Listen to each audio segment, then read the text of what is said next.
In a recent move hailed by many students as a step towards greater freedom of expression, the Higley Unified School District has revamped its dress code policy to be less strict. The decision came after much deliberation and input from various stakeholders, including school board members and administrators. Certain board members thought that the dress code that we had in place sexualized students, where in reality, telling students that certain clothing is inappropriate, that prevents students from being able to sexualize themselves and put themselves in a position where they could be bullied or inappropriately treated. Principal Alan Fields highlights the importance of ensuring that dress codes promote inclusivity while maintaining decorum. The current dress code describes basically acceptable behavior as far as attire goes at our school. It does spell out some of the limitations that we're expecting kids not to wear, but it also has some protections for religious attire and tribal wear. Former teacher turned school board member Amanda Wade supports the shift away from the original dress code. I was a teacher for 10 years. I even taught in this district under that previous policy. It tends to disproportionately impact our female students. For example, some of the verbiage says your bra strap can't show, and I find that to be a little outdated and ridiculous in terms of, it's just a strap of clothing.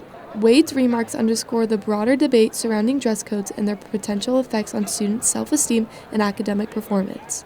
I don't think the dress code on our campus has been as big of an issue as it was at the school board meeting, but I know it was quite controversial at the school board level. One parent got a lot of attention while undressing to prove his point. He argued that the original dress code shouldn't be changed, it just needs to be enforced. You probably saw the father that came on the news.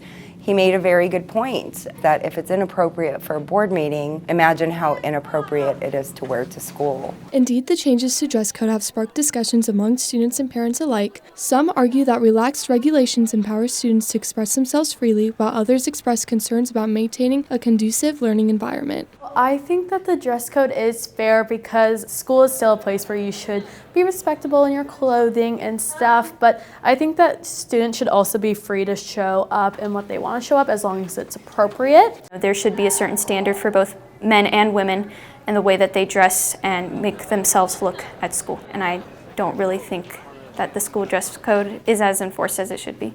But ultimately, Van Hoek says it's about doing the right thing for students. I would hope that when we make policies, those are made for the majority and not the minority, but ultimately we keep academics and students' best interests above everything else. As Higley High School embraces its new dress code policy, it remains committed to foster a supportive and inclusive educational environment where students can thrive both academically and personally. From Higley High School with photographer Gabby Arias, I'm Elise Angeloni reporting for The Studio.